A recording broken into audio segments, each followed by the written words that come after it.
You hit a wall in your business, and I guarantee your first instinct is to push harder.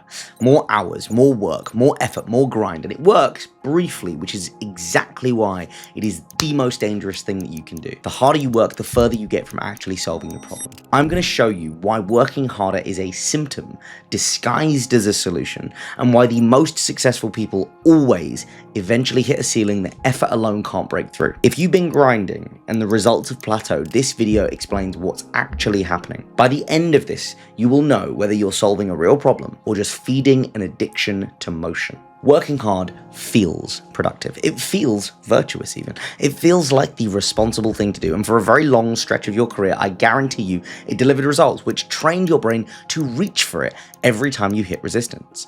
The trouble starts when you reach the level where effort isn't the constraint anymore. Effort solves skill problems, not identity problems.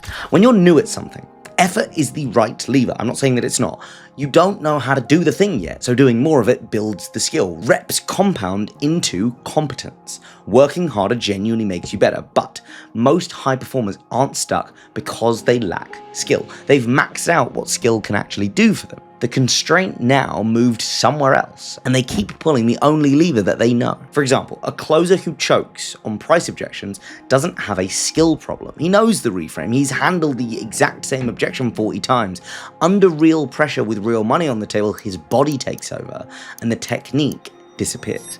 More call reviews won't fix that. More dialing won't fix that. The problem lives underneath the skill, and working harder just buries it deeper. Here's the part that stings. A lot of working harder is actually just avoidance. If you slow down, if you have to sit with the feelings that you've been outrunning, you have to face the questions that you don't want to answer. Who am I without this? Why do I feel empty despite all of this?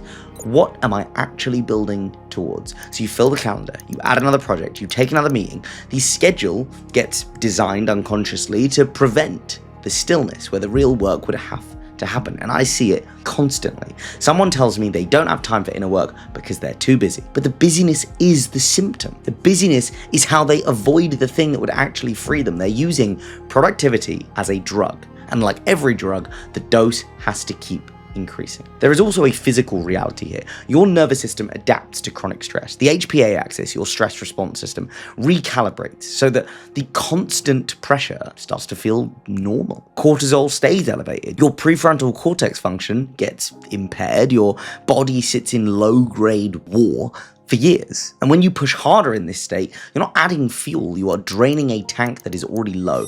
The results diminish, and then eventually they'll turn negative. You work more and you produce less, you grind harder and feel worse, and the harder you work, the more you confirm to your body that something is genuinely dangerous and you can never stop. Instead of asking, how do I work harder?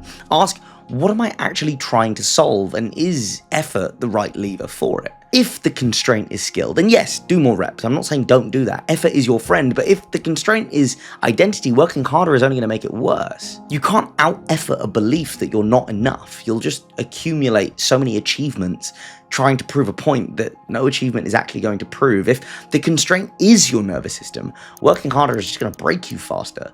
You need regulation, not more load. If the constraint is direction, working harder just gets you to the wrong place sooner. Speed in the wrong direction isn't progress, and most of the time when someone is towed, despite massive effort, the constraint isn't effort.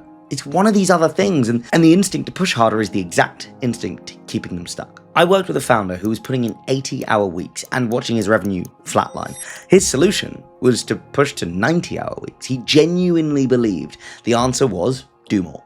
We looked at what was happening, and lo and behold, he was the bottleneck in every decision because he couldn't trust anyone else to handle anything. It's not a work ethic problem, it's an identity problem. I'm the only one who can do this properly. That belief meant every hour he added just made his team more dependent and more passive. The fix wasn't more hours. It was building competency in his team instead of dependency on himself. And once he changed the identity sentence underneath his behavior, he was able to step back, and the business grew faster with him working less. The harder he'd worked, the worse the actual problem had gotten. All of his effort was doing nothing to solve the problem. When you hit a wall, resist the reflex to immediately push harder. First, you gotta figure out what the constraint is. Are you stuck because you lack skill, or because of who you believe you are? Are you exhausted because you're not working enough, or because your nervous system has been at war for years? Are you spinning your wheels because you need more speed, or because you're pointed in the wrong direction? Oftentimes, the answer determines the lever you need to pull. Sometimes the lever is effort, often it isn't. And the willingness to even ask the question separates the people who break through their ceiling from the people who break themselves against it. If you keep reaching for effort when the real problem is somewhere way different, you are working at the wrong level. Watch my video on the 3 levels of choice. It will show you exactly where your constraint lives and why no amount of effort at the wrong level will ever solve it.